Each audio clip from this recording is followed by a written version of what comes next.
Yos nakama, selamat datang di Lifestyle Anime. One Piece Chapter 1083 pasti sudah sangat dinantikan oleh para player. Dalam One Piece Chapter 1081 terdapat sebuah informasi menarik mengenai sosok pria dengan luka bakar. Laffy mengatakan jika pria dengan luka bakar tersebut berlayar menggunakan kapal hitam. Selain itu dikatakan akan sangat berbahaya bagi kapal-kapal lain yang berlayar di dekatnya, karena sosok itu dapat menghasilkan pusaran air yang dapat menenggelamkan kapal-kapal tersebut. Dan Laffy pun menyimpulkan jika kemampuan itu berasal dari kekuatan buah iblis. Selain itu, Kurohige berkata jika sosok pria dengan luka bakar tersebut menyimpan satu Road Poneglyph, di mana yang kita ketahui bersama jika dahulu Road Poneglyph tersebut tersimpan di Pulau Manusia Ikan. Berbicara mengenai pria luka bakar, sebenarnya sosok tersebut sudah pernah disebut terlebih dahulu oleh Kid dan Killer di One Piece Chapter 1056. Kid berkata jika mereka ingin serius untuk mendapatkan One Piece, maka mereka harus segera mencari pria dengan luka bakar. Meskipun saat ini mereka tak memiliki petunjuk apapun mengenai keberadaan dari sosok tersebut. Sehingga rumor yang beredar mengenai sosok dengan bekas luka bakar yaitu dia memang memiliki satu buah Road Poneglyph. Berbicara mengenai Road Poneglyph terakhir, dalam buklet Road to Lifestyle edisi pertama, sang editor One Piece memberikan bocoran mengenai tempat tersimpannya Road Poneglyph terakhir.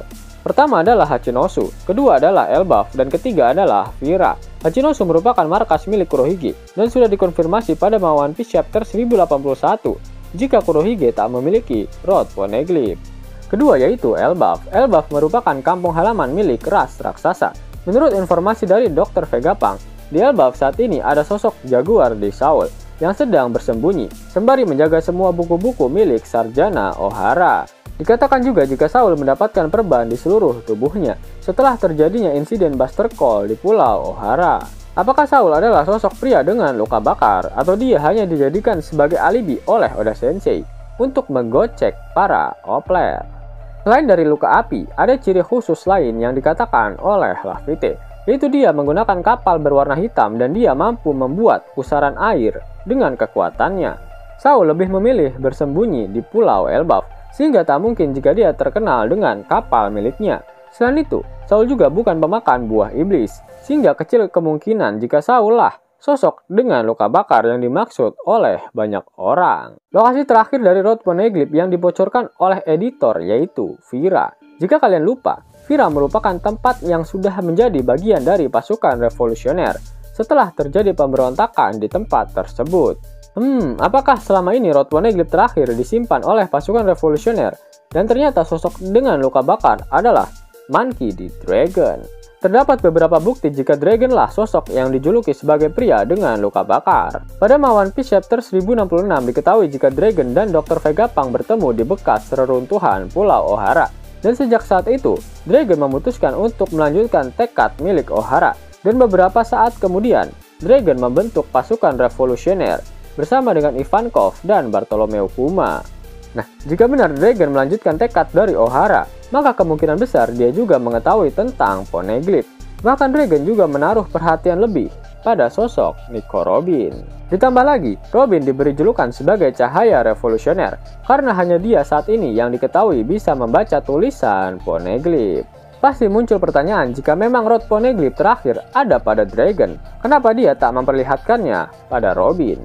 Ingat jika Dragon adalah sosok yang sangat misterius. Bahkan Ivankov saja tak mengetahui jika Dragon memiliki anak dan dia baru tahu jika Luffy adalah anak dari Dragon ketika dia bertemu dengannya di Impel Down. Pasti Dragon masih ingin menyimpan rahasia jika dia memiliki Road Poneglyph pada Robin sampai waktu yang tepat untuk dia menunjukkannya padanya. Selain itu sosok dengan luka bakar dikatakan menggunakan kapal dengan warna hitam pekat. Coba kita lihat kapal yang digunakan oleh Monkey D. Dragon. Kapal milik Dragon diberi nama Wind Gunma, di mana Oda terinspirasi dari nama kapal milik Fidel Castro yang digunakan saat revolusi Kuba. Dalam manganya, kapal Wind Gunma digambarkan berwarna hitam sama seperti ciri-ciri yang disebutkan oleh Laffy. Selain itu dikatakan jika kapal yang berada di dekatnya akan hanyut ke dalam pusaran air. Pusaran air dapat terjadi ketika dua arus laut yang berbeda saling bertemu. Dan hal itu dapat terjadi karena pengaruh angin. Monkey D. Dragon memiliki keterkaitan yang membagongkan dengan angin, di mana di setiap kemunculannya pasti akan ada angin kencang yang mengiringinya. Selain itu, nama kapal Dragon jika dilokalisasikan akan memiliki arti angin. Apakah semua ini hanyalah kebetulan yang sangat membagongkan? Berbicara mengenai pusaran air, pada One Piece Chapter 2, Luffy diperlihatkan terjebak di dalam sebuah pusaran air. Bagaimana jika pusaran air tersebut terjadi akibat perbuatan si pria dengan luka bakar tersebut? Namun ajaibnya Luffy bisa selamat dan berakhir berada di dalam sebuah tong. Sehingga seharusnya ada seseorang yang menolong Luffy sebelum dia hanyut di pusaran air tersebut. Jika sosok itu tak mengenal Luffy, untuk apa dia repot-repot menolongnya? Karena sosok itu adalah Monkey D. Dragon. Terdapat beberapa bukti jika sebenarnya Dragon mengawasi perjalanan Luffy ketika dia berlayar di East Blue. Salah satunya ketika Dragon menyelamatkan Luffy dari Buggy dan Smoker di Lockdown. Selain itu, pada One Piece Chapter 539, dalam flashback Ivankov, dia berkata, jika Dragon selalu mengarahkan wajahnya ke arah yang sama setiap kali angin berhembus, di mana Dragon selalu mengarahkan wajahnya ke arah timur. Bahkan Ivankov sempat menginterogasi Dragon jika dia sedang memikirkan keluarganya yang berada di lautan sebelah timur. Saat flashback tersebut, Ivankov belum ditangkap oleh Angkatan Laut dan Luffy masih berada di East Blue. Nah, apakah Dragon tanpa disadari oleh semua orang, dia sedang mengawasi Luffy? Berbicara mengenai badai, saat kapal Goldie Roger dikepung oleh armada besar bajak laut Shiki, tiba-tiba muncul badai besar yang menghancurkan armada besar bajak laut miliknya, sehingga bajak laut Roger bisa selamat. Nah, apakah badai itu ulah Dragon? Pasalnya saat eksekusi mati dari Roger, Dragon diperlihatkan hadir di sana. Bahkan Oda menggambarkan Dragon bersebelahan panel dengan Shanks. Kita masuk ke ciri-ciri utama dari sosok pria dengan luka bakar. Nah, apakah Dragon memiliki bekas luka bakar? Memang belum diperlihatkan. Namun kalian harus ingat jika Akainu sangat membenci sosok Dragon. Bisa saja dulu mereka sempat bertarung dan Akainu sempat meninggalkan bekas luka bakar di bagian tubuh milik Dragon. Atau bisa jadi tato yang ada di wajah Dragon sengaja dibuat untuk menutupi bekas luka bakar miliknya. Karena tato milik Dragon digambarkan oleh Oda Sensei berwarna merah.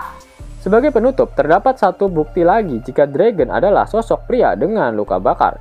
Dan dialah yang menyimpan Rod Poneglyph terakhir. Pada One Piece Chapter 440, Dragon berkata bahwa pertanyaan dunia mengenai pergerakan pasukan revolusi akan terjawab ketika dia dan Luffy bertemu lagi nantinya.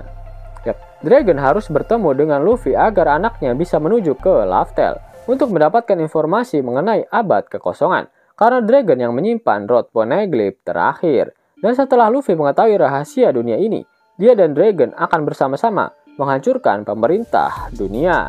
Hingga 50.000 gratis dan bisa langsung ditarik. Buka tabungan di aplikasi Neobank sekarang juga, karena di aplikasi ini kalian bisa dapatkan banyak uang tunai gratis, serta banyak sekali diskon-diskon menarik yang bisa kalian dapatkan. Gaskan! Link ada di kolom deskripsi ya nakama. Namun sebelum Mimin masuk ke dalam pembahasannya, Laftel Anime yang berkolaborasi dengan Misfit Society kembali mengeluarkan kaos terbaru nih, yaitu desain Zoro dalam mode Asura loh. Keren banget pokoknya. Gak percaya? Silahkan dicek di thread videonya.